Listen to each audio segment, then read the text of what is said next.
دي صورة محمد صلاح أم مكة ماجي، ست مصرية بسيطة تعبت معاه وشقيت.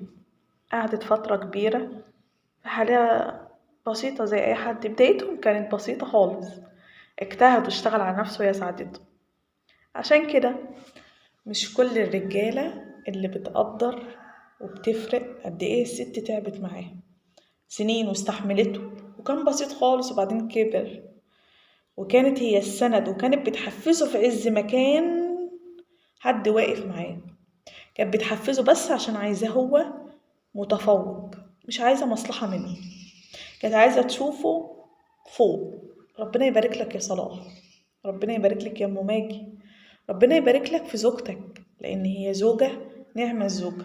ربنا يبارك لكل زوج زوجته وقفت معاه وهو مقدر حاجة زي كده. كله دلوقتي بيجري ورا المنظرة، بيجري ورا الجمال، ورا الشكل الحلو وخلاص. كل الاحترام لك يا صلاح، كل الاحترام لك، عشان انت هتعلم الرجالة بجد ان هم يحافظوا على بنات الأصول. في بنات أصول كتيرة كويسة، اعرف قيمتها، هتفرق في حياتك كتير. ما تجريش ورا المنظرة.